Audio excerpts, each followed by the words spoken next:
Automated teller machines, ATM. 1990s இந்த ATM அப்படிங்கிற விஷயம் பிரபலமான போது நம்ம எந்த பேங்க்ல வேணா போய் நம்ம ஏடிஎம் கார்டை யூஸ் பண்ணி பணம் எடுக்கலாம். அது எல்லாருக்குமே ஒரு குஷியாக இருந்துச்சு. அதுக்காக ஒன்றும் ஸ்பெசிஃபிக்காக தனி சார்ஜஸ்லாம் அவங்க ஒன்றும் போடல. இப்படியே ஜாலியாக ஒரு 15 வருஷம் நம்மளை நல்லா இந்த ஏடிஎம் கல்ச்சருக்கு பழக்கப்படுத்தி விட்டாங்க. ஒரு ஸ்டேஜில் வந்து அந்த ஏடிஎம் இல்லைனா ஆகாது அப்படின்ற ஒரு ஸ்டேஜுக்கு நம்ம வர வரைக்கும். அதுக்கப்புறம் திடீர்னு ஒரு நாள் வந்து இதுக்கு ஒரு சார்ஜஸ் போடுவோம் அப்படின்னு சொல்லி நம்மகிட்ட இருந்து காசு வசூல் பண்ண ஆரம்பிச்சாங்க.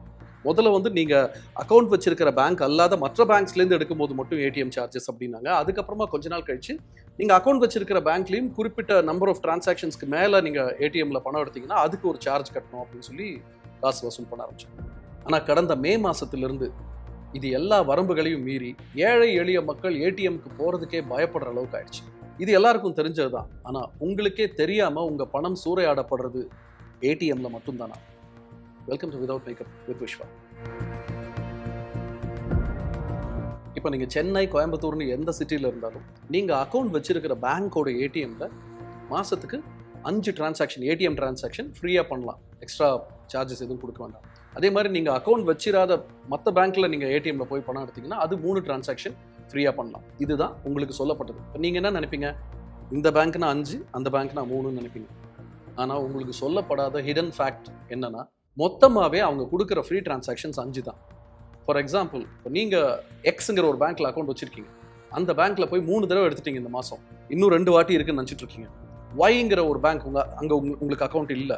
அங்கே போய் 2 வாட்டி எடுக்கிறீங்க. அங்கே இன்னும் 1 வாட்டி நீங்கள் ஃப்ரீயாக எடுக்கலாம்னு நினச்சிட்டு இருக்கீங்க. இல்லை, 3, 2, 5 முடிஞ்சு போச்சு உங்கள் கோட்டா. அடுத்த வாட்டி நீங்கள் எந்த பேங்க்குக்கு போனாலும், உங்கள் பேங்க்கா வேற பேங்க்கு எங்கே போனாலுமே ₹23 ப்ளஸ் ஜிஎஸ்டி ஏடிஎம் சார்ஜஸ்ங்கிற பேரில் உங்கள் அக்கௌண்ட்லேருந்து டெபிட் செய்யப்படும். இதை உங்களுக்கு ஒன்று ஏடிஎம் கார்டு கொடுக்கும்போதே சொல்லணும். இல்லை நீங்கள் அந்த 5வது டிரான்சாக்ஷன் முடிக்கும் போது அந்த சிஸ்டமில் இந்த ஸ்க்ரீனில் வரணும், நீ 5 டிரான்சாக்ஷன் முடிச்சிட்டடா, இனிமேல் நீ பண்ணினா சார்ஜ் பே பண்ணணும். ரெண்டுமே செய்கிறது சைலண்ட்டாக உங்ககிட்டேருந்து ₹23 மட்டும் எடுத்துக்கிறாங்க. இதில் இன்னொரு டெகால்ட்டியும் பண்ணுறாங்க. ஃபினான்ஷியல் டிரான்சாக்ஷன், நான் ஃபினான்ஷியல் டிரான்சாக்ஷன் 2ஆக பிரித்து வச்சுருக்காங்க. இப்போ நீங்கள் ஏடிஎம்ல போய் பணம் எடுத்தீங்கன்னா அது ஃபினான்ஷியல். எவ்வளோ பேங்க் பேலன்ஸ் இருக்குன்னு சும்மா செக் பண்ணிங்கன்னா அது நான் ஃபினான்ஷியல். உங்களுக்கு கொடுக்குற 5 ஃப்ரீ டிரான்சாக்ஷன்ங்கிறது இது ரெண்டும் சேர்த்து தான். நீங்கள் ஒரு மாதத்தில் ஒரு 2 வாட்டி ஏடிஎம்லேருந்து பணம் எடுக்கிறீங்க, மீதி ஒரு 3 வாட்டி சும்மா பேங்க் பேலன்ஸ் எவ்வளோன்னு செக் பண்ணிங்கன்னா உங்கள் 5 டிரான்சாக்ஷன் முடிஞ்சு போச்சு, அவ்வளோதான். அதுக்கப்புறமா இன்னொரு வாட்டி சும்மா பேலன்ஸ் என்னன்னு நீங்கள் செக் பண்ணால் கூட ₹23 உங்கள் அக்கௌண்ட்லேருந்து போயிடுச்சு. சரி, இதெல்லாம் பரவாயில்ல.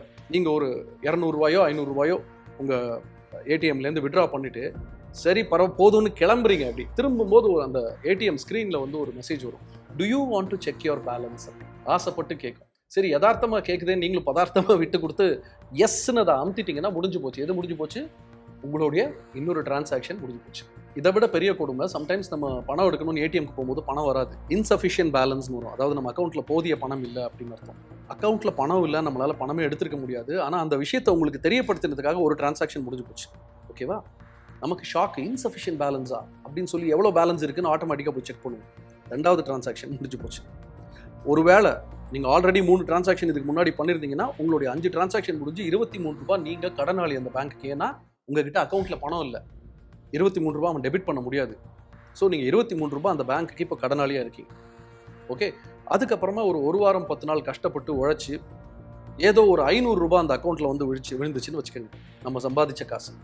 அந்த ₹500 எடுக்கலாம் செலவுக்குன்னு நீங்கள் போனீங்கன்னா ₹500 முழுசாக கிடைக்காது. ஏன்னா போன வாரம் நீங்கள் இன்சஃபிஷியன்ட் பேலன்ஸ் வச்சுருக்கீங்க, அதுக்கு ஒரு ஃபைனை போட்டு ஒரு அமௌண்ட் எடுத்துருவான். அது போக நீங்கள் ஒரு ₹23 கடனாளி இல்லையா, அதுக்கு ஒரு அமௌண்ட் எடுத்துருவான், அந்த ₹23 எடுத்துருவான். இதெல்லாம் போக பேலன்ஸ் உள்ள அமௌண்ட்டில் முழுசாக எடுக்க முடியாது. ஏன்னா அதையே முழுசாக வழிச்சிட்டிங்கன்னா மறுபடியும் இன்சஃபிஷியன்ட் பேலன்ஸ் அடுத்த வாட்டி ஃபைன் போடுவோம். ஸோ உங்களால் மிஞ்சி போன ஒரு ₹200 எடுக்க முடியும். இப்போ போய் ஒரு 2 தடவை பட்டனை ப்ரெஸ் பண்ணியிருப்பீங்களா, எவ்வளோ இருக்குன்னு பார்த்து அதில் நான் எவ்வளோ எடுக்க முடியும்னு தெரிஞ்சுக்கிட்டு இருப்பீங்க இல்லையா, அதுக்கு ஒரு 2 டிரான்சாக்ஷன் முடிஞ்சு போச்சு. இப்படியே போச்சுன்னா மக்களுக்கு சிஸ்டம் மேலே உள்ள நம்பிக்கையே போயிடும். சின்ன சின்ன ஊர்களையும் சரி, ஈவன் சிட்டிஸில் கூட இதை பற்றின ஒரு பெரிய நாலேஜோ அவேர்னஸோ இல்லாத ஏழை எளிய மக்கள் என்ன பண்ணுவாங்கன்னா, இனிமேல் வீட்லேயே ஒரு பொட்டிக்குள்ளே பணத்தை வைக்க ஆரம்பிப்பாங்க. இல்லை பணத்தை தூக்கிட்டு அலைவாங்க. முன்னாடிலாம் பண்ணிட்டு இருந்தோம். அதாவது 50 வருஷம் முன்னாடி எங்கே இருந்தோமோ அந்த கட்டத்துக்கே திரும்ப போகும். அந்த பணம் திருடு போகிறதுக்கோ தொலைஞ்சு போகிறதுக்கோ வாய்ப்பு இருக்குது. கையில் பணத்தை வச்சுக்கிட்டு சுற்றினீங்கன்னா யாராவது திருடிடுவாங்க, பாதுகாப்பு இல்லை அப்படின்னு சொல்லி தானே பேங்க் ஆரம்பித்தாங்க. இப்போ பேங்க்கே இந்த மாதிரி சார்ஜஸ்லாம் போட்டால் மக்கள் என்ன பண்ணுவாங்கன்னு கேட்குறேன். இப்போ தான் ஜிபே, ஃபோன்பேன்னு ஏகப்பட்ட யூபிஐ மொடாலிட்டிஸ் இருக்குது. இப்போ எதுக்கு கார்டை பற்றி பேசிகிட்டு இருக்கேன்னு நீங்கள் கேட்கலாம். ரூரல் ஏரியாஸில் எத்தனை ஓல்டு பீப்புள் வேறு ஜென்ரேஷன்லேருந்து வரவங்க, படிக்காதவங்க, அவங்களுக்கெல்லாம் வந்து எத்தனை பேருக்கு ஆண்ட்ராய்ட் ஃபோனை ஹேண்டில் பண்ண தெரியும், எத்தனை பேருக்கு இந்த ஆப்ஸை டவுன்லோட் பண்ண தெரியும், இந்த ஆப்பில் ஒரு பக் இருந்தால் எத்தனை பேருக்கு அதை சால்வ் பண்ண தெரியும். ரூரலை விட்டுருங்க, சிட்டிஸை எடுத்துப்போம். நாமளே எத்தனை சிட்டிஸில் மால்ஸில் ஒரு பேஸ்மெண்ட்டில் ஒரு கடையில் எதையோ ஒன்று பர்ச்சேஸ் பண்ணிவிட்டு யூபிஐ பேமெண்ட் பண்ணோன்னா அங்கே சிக்னல் எடுக்காது. கார்டு தேய்க்கலான்னா அதுக்கும் அங்கே சிக்னல் இருக்காது. நானே பல தடவை ஓடி போய் பக்கத்தில் ஏதோ ஒரு ஏடிஎம்லேருந்து ஒரு 2000 5000 விட்ரா பண்ணிட்டு வந்து பே பண்ணியிருக்கேன். So imagine the plight of rural people. கொஞ்சம் இதுக்கான அவேர்னஸ் கம்மியாக இருக்கிறவங்க அவங்க என்ன பண்ணுவாங்க, ஐயா சாமி இந்த தலைவலியே வேண்டாம் அப்படின்னு சொல்லிட்டு பேங்க்லேயே நேராக போய் டிரான்சாக்ட் பண்ண ஆரம்பிப்பாங்க. அந்த மாதிரி போகும்போது அங்கே என்ன ஆகும், நீங்கள் கஷ்டப்பட்டு உழைச்சி சம்பாதிச்சா உங்கள் காசை நீங்கள் எடுக்கிறதுக்கு 1 மணி நேரம் அவங்க உட்கார வைப்பாங்க. ஏன்னா banks are understaffed. Almost every bank is today understaffed. ஏன் banks are understaffed? இந்த ஏடிஎம் யூபிஐ மாதிரி டிஜிட்டைசேஷன்லாம் பண்ணதுனால இனிமேல் பெருசாக ஸ்டாஃப் தேவைப்படாதுன்னு நினச்சிட்டு அவங்க குறைச்சிட்டாங்க. இதில் அவங்களுக்கு 2 அட்வான்டேஜ். நீங்கள் இந்த ஏடிஎம் யூபிஐ மாதிரி டிஜிட்டைசேஷனை நீங்கள் யூஸ் பண்ணும்போது உங்கள் காசை இந்த மாதிரி சார்ஜஸ் உங்கள் மேலே லெவி பண்ணி அதுலேருந்து சம்பாதிக்கலாம். பேங்க்கில் ஸ்டாஃபிங்கை கம்மி பண்ணதுனால அந்த ஸ்டாஃபோடைய சேலரிஸு மற்ற போக்குவரத்துகள் அதுவும் அவங்களுக்கு மிஞ்சும். 2 லாபம் அவங்களுக்கு. நமக்கு சரி, பேங்க்கில் போய் மணிக்கணக்காக நிற்கிறதுக்கு டைம் இல்லை, யார் கையிலையாவது ஒரு செக் லீஃபை கிழிச்சு கொடுத்து போய் காசு எடுத்துகிட்டு வர சொல்லலாம்னா அந்த செக் லீஃப்க்கு தனியாக நீங்கள் காசு கட்டணும். 10 லீவ்ஸ்னா 40 ரூபா, 25 லீவ்ஸ்னா 75 ரூபா, கஸ்டமைஸ்டாக பர்சனலைஸ்டு செக் புக் வேணும்னா அதுக்கு வேறு ரூபாய், இப்படி மானாவாரியாக வச்சுருக்காங்க. இதெல்லாம் நான் சொல்லலை. Thomas Franco, former general secretary of all India bank officers confederation AIBOC, அவர் ஒரு நியூஸ் சேனலுக்கு கொடுத்த இன்டர்வியூவில் புட்டு வைக்கிறார். 83% of the deposits are small household deposits. And for those people, if you keep charging so much, they will once again switch over to other avenues. என்ன விஷ்வா இது? ஒரு 23 ரூபாய்க்காக இவ்வளோ நேரம் டிஸ்கஷன். 23 ரூபாய் இல்லையா உங்ககிட்ட? ஏன் இவ்வளோ பேசுறீங்க? இல்லை, இன்னைக்கு இந்தியாவில் ஒரு நாளைக்கு எத்தனை ஏடிஎம் டிரான்சாக்ஷன்ஸ் நடக்குது? 1.6 crores as per RBI report. மாசத்துக்கு 50 கோடி, வருஷத்துக்கு 600 கோடி. 600 கோடி டிரான்சாக்ஷன்ஸ். மைண்ட் யூ, எவ்ரி 5 டிரான்சாக்ஷனுக்கு ஒரு தடவை உங்ககிட்ட 23 ரூபா வாங்குறான். அப்போ 600 கோடி டிரான்சாக்ஷனுக்கு வருஷத்துக்கு நீங்கள் கொடுக்குற இந்த வெறும் 23 ரூபா ப்ளஸ் ஜிஎஸ்டி, இந்த அமௌண்ட் மட்டுமே பேங்க்குக்கு 2500 கோடி கிட்ட India, all over India revenue வந்துகிட்டு இருக்கு. ஐயா சாமி, எந்த ஆணியும் பிடுங்கவே வேண்டாம். நான் பேங்க் பக்கமும் வரல, ஏடிஎம் பக்கமும் வரல, அப்பப்போ எனக்கு எவ்வளோ பேலன்ஸ் இருக்குன்றது ஒரு SMS மட்டும் அனுப்பிச்சி விடுங்க, நான் பார்த்து அப்படியே சந்தோஷப்பட்டுக்கிறேன் அப்படின்னு சொன்னீங்கன்னா அந்த எஸ்எம்எஸ்க்கு ஒரு சார்ஜ் இருக்குது. அதாவது பேங்க்கில் பணம் எடுக்க போகணுமா இல்லை பேங்க்குக்கு பணம் கொடுக்க போகணுமான்னு தெரியாத அளவுக்கு நம்ம சூறையாடப்பட்டிருக்கோம். இதெல்லாம் கொடுத்தது போக இந்த ஏடிஎம்லேருந்து பணம் எடுக்கிறதுக்கு இந்த டெபிட் கார்டு ஒன்று யூஸ் பண்ணுறீங்களா, ஒரு அட்டை, அந்த கார்டை வச்சு அவங்க எவ்வளோ சம்பாதிக்கிறாங்கன்னு தெரியும். ஒரு சிப் பேஸ்ட், இந்த மாதிரி ஒரு சிப் பேஸ்ட் டெபிட் கார்டை தயாரிக்கிறதுக்கு அவங்களுக்கு ஆற செலவு 45 to 55 ரூபா பர் கார்டு. ஆனால் அந்த கார்டுக்கு அவங்க உங்ககிட்டேருந்து வருஷம் ஒரு தடவை இல்லை, வருஷம் உங்ககிட்டேருந்து வசூல் பண்ணுற காசு ஆல்மோஸ்ட் 150 to 550 ரூபா வரைக்கும். இதுக்கு பேர் டெபிட் கார்டு ஆனுவல் மெயின்டெனன்ஸ் ஃபீ. சரி, அது என்ன 150 to 550? கார்டு தயாரிக்கிறதுக்கு ஃபிக்ஸடாக 45 rupees ஆகுது. அப்புறம் என்ன இது மட்டும் ரேஞ்சில் இருக்குது 150 to 550? கார்டு தயாரிக்கிறதுக்கான காசு ஒன்று தான், ஆனால் அந்த தயாரித்த கார்டை யார்கிட்ட நாங்கள் கொடுக்குறோங்கிறத பொறுத்து நாங்கள் வசூல் பண்ணுவோம் காசு. கிளாசிக் டெபிட் கார்டுனா 200 rupees, silver or global or contactless debit கார்டுனா 200, gold combo my image card அப்படின்னா அது ஒரு 250 rupees, பிளாட்டினம் டெபிட் கார்டுனா 325, பிளாட்டினம் பிஸ்னஸ் ரூபே கார்டுனா 350, ப்ரைட் ப்ரீமியம் பிஸ்னஸ் டெபிட் கார்டுனா 425, இப்படி போயிட்டே இருக்கு. பிளாட்டினம், கிளப் கிளாஸ், ப்ரீமியம் இப்படியெல்லாம் பேர் வச்சு பணக்காரனுக்கு கார்டு கொடுத்தா அதே 45 ரூபாய் கார்டுக்கு நாங்கள் கலெக்ட் பண்ணுற ஆனுவல் ஃபீ 500க்கும் மேலே. அந்த காசையாவது உங்ககிட்ட சொல்லிட்டு எடுக்கிறாங்களா? Debit card is a matter of choice. உங்களுக்கு டெபிட் கார்டு வேணுமா வேண்டாமான்னு நீங்கள் தான் முடிவு பண்ணணும். அக்கௌண்ட் ஓப்பன் பண்ணும்போதே பேங்க்கில் உங்களுக்கு சொல்லணும், இப்படி ஒரு டெபிட் கார்டுன்னு ஒன்று கொடுப்போம், நீங்கள் அதை யூஸ் பண்ணினாலும் பண்ணலைனாலும் வருஷம் அதுக்குன்னு ஒரு மெயின்டெனன்ஸ் ஃபீன்னு ஒரு அமௌண்ட்டை பிடிப்போம். இதை உங்ககிட்ட சொல்லணும். எத்தனை பேங்க்கில் சொல்கிறாங்க? Especially rural and semi urban ஏரியாஸில் நிறைய பேங்க் எம்ப்ளாயீஸ் கஸ்டமர்ஸ் கிட்டே இதை சொல்கிறதே கிடையாது. வயசானவங்க, படிக்காதவங்க அப்படின்னா என்னன்னே தெரியாது. அக்கௌண்ட் ஓப்பன் பண்ணால் போதும், இதான் சாக்குன்னு அவங்களுக்கு ஒரு கார்டை ஆட்டோ இஷ்யூ பண்ணி அவங்க அட்ரஸ் காமிச்சு விட்டுருது. அப்புறம் அதுலேருந்து வருஷம் அதை காரணம் காமிச்சு ஒரு மெயின்டெனன்ஸ் ஃபீனை ஆட்டோ டெபிட் பண்ணிக்கிறது அக்கௌண்ட்லேருந்து. உங்களுக்கு தெரியாமலே உங்களுக்கு ஒரு டெபிட் கார்டு வரும், அது எப்படி யூஸ் பண்ணுறதுன்னு கூட தெரியாது. ஆனால் அதுக்கு வருஷம் ஒரு காசு கட்டணும். ஒருவேளை அதை எப்படி யூஸ் பண்ணுறதுன்னு தெரிஞ்சுக்கிட்டு நீங்கள் ஏடிஎம்ல போய் அதை ஒரு தடவை சொருகிட்டீங்கன்னா 5வது டிரான்சாக்ஷன்லேருந்து அதுக்கு மாதம் ஒரு காசு இருக்கும். வந்தது தெரியும் போனது எங்கேன்னு ஒரு பாட்டு இருக்குல்ல, அந்த மாதிரி காசு வர்றது தெரியுது, ஆனால் எங்கே போகுது, எப்படி போகுது, எப்போ போகுது.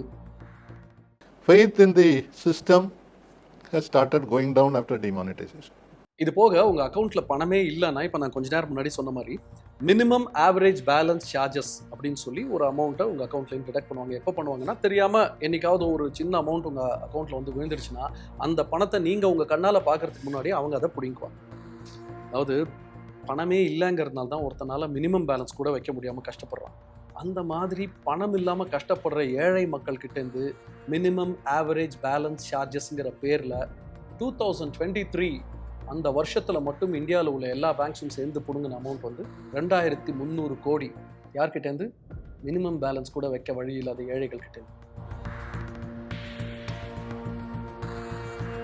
இதுக்கெல்லாம் என்ன சொல்யூஷன் அப்படின்னு கேட்டிங்கன்னா, ரொம்ப ஈஸியான ஒரு சொல்யூஷன் இருக்குது.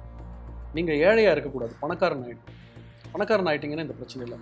ஏன்னா நம்ம நாட்டில் இந்த பணக்காரங்க பெரிய பெரிய பிஸ்னஸ்மென்லாம் வந்து இந்த பேங்க்குக்கோ ஏடிஎம்க்கோ போகிறதே கிடையாது.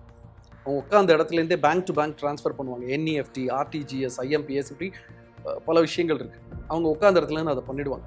ஆனால் அவங்க பண்ணுற இந்த டிரான்சாக்ஷன்ஸ்க்கான சார்ஜஸ் வந்து ரொம்ப ரொம்ப குறைவு. நீங்கள் கஷ்டப்பட்டு ஒரு செக் புக் எடுத்துக்கிட்டு பேங்க்குக்கு போனவோ இல்லை ஏடிஎம் கார்டை தூக்கிட்டு ஏடிஎம்க்கு போனவோ அதுக்கான டிரான்சாக்ஷன் சார்ஜை விட இது ரொம்ப ரொம்ப குறைவு. அதுக்கு தான் சொல்கிறேன், நீங்கள் பணக்காரன் ஆகிட்டா இந்த பிரச்சனை சால்வ் ஆகிடும். ஆனால் இது புதுசாக இருக்குல்ல, அதான் Indian banking system. 449 corporate borrowers who have taken loans above 100 crores, they are being given loan at 4% interest. அவர் என்ன சொல்கிறாருன்னா, போன வருஷம் மட்டும் 449 கார்ப்பரேட் பாரோவர்ஸ், அதாவது கடன் வாங்கிய கார்ப்பரேட் கம்பெனிஸ் எவ்வளோ கடன் வாங்கினாங்க? ஒவ்வொருத்தரும் 100 கோடிக்கு மேலே கடன் வாங்கினவங்க 449 கம்பெனிஸ். அந்த மாதிரி கம்பெனிஸ்க்கு அவங்க வாங்கின அந்த 100 கோடி ரூபா கடனுக்கு வெறும் 4% வட்டியில் கடன் கொடுக்கப்பட்டிருக்கு நம்ம நாட்டில் அப்படின்னு அவர் சொல்கிறார். ஆனால் பிள்ளைங்களை படிக்க வைக்க கூட கையில் காசு இல்லாமல் எஜுகேஷன் லோன் எடுக்கிற ஒவ்வொரு ஏழை தொழிலாளிக்கும் அவங்க சார்ஜ் பண்ணுற இன்ட்ரெஸ்ட் 9லேருந்து 13%. ரொம்ப குறைஞ்ச இன்வெஸ்ட்மெண்ட்டில் ஒரு சின்ன பிஸ்னஸ் ஸ்டார்ட் பண்ணணும்னு ஆசைப்படுற ஒரு மைக்ரோ என்டர்பிரைஸில் ஒரு small business and small enterprise, இந்த மாதிரி சின்ன சின்ன பிஸ்னஸ்மென்க்கு 10லேருந்து 18% வரைக்கும் இன்ட்ரெஸ்ட் வாங்குறாங்க இவங்க கொடுக்குற சின்ன சின்ன லோன்ஸுக்கு.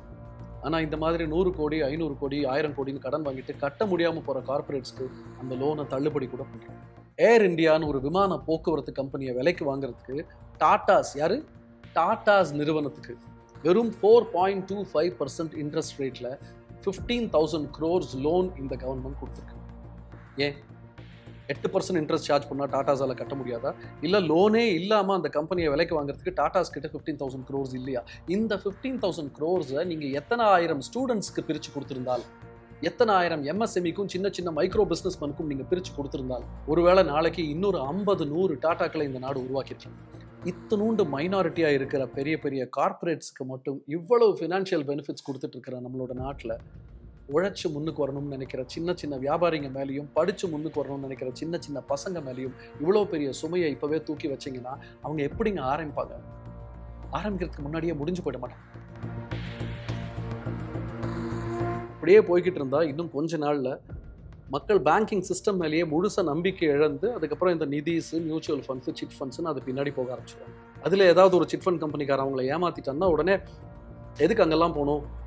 நேஷனலைஸ் பேங்க், கவர்மெண்ட் பேங்க்ஸ் எவ்வளோ பாதுகாப்பாக சேஃப்டியாக இருக்கும் உங்கள் பணம், அட்வைஸ் மட்டும் பண்ணுவோம். என்ன பெரிய வித்தியாசம்? சிட் ஃபண்டுக்கு போனால் முழுசாக ஒரே நாளில் முடிச்சிடுறான். பேங்க்குக்கு வந்தால் அந்த சார்ஜ் இந்த சார்ஜுன்னு சொல்லி கொஞ்சம் கொஞ்சமாக அவனை முடிக்கிறோம். அவன் எங்கே தான் போவான் பாவம்? பேங்க்ஸுக்கு எந்த கேபிட்டல் இன்வெஸ்ட்மெண்ட்டும் கிடையாது. நம்ம போடுற டெபாசிட் தான் அவங்களுக்கு கேபிட்டல் இன்வெஸ்ட்மெண்ட். அப்போது டெபாசிட் போடுற நீங்கள் யார்? முதலாளி. நீங்கள் தான் முதலாளி, கரெக்ட்?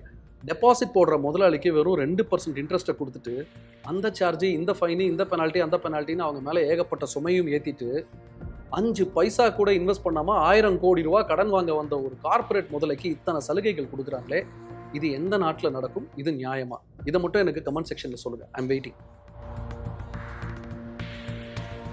கஷ்டப்பட்டு சம்பாதிக்கிறவனை இவ்வளவு டார்ச்சர் பண்ணால் அவன் எப்படி அந்த பணத்தை பேங்க்குக்கு கொண்டு வருவான்? அவன் கையிலேயே வச்சுக்கிட்டு தான் சுற்றிட்டு இருப்பான். கையிலே இருக்கிற காசு கணக்கில் வராது. அப்புறம் அவன் பேங்க்கில் பணத்தை கட்டலை, அவன் சம்பாதிச்ச காசுக்கு கணக்கு காட்டலை, டேக்ஸ் கட்டலைன்னு சொல்லி அவனோட சோஷியல் மீடியா பேஜை ஹேக் பண்ணுவேன், அவனோட ஃபேஸ்புக் பேஜ்குள்ளே எட்டி பார்ப்பேன், அவன் வாட்ஸ்அப் மெசேஜை படித்து பார்ப்பேன். படித்து பாருங்கள், முழுசாக படித்து பாருங்கள்.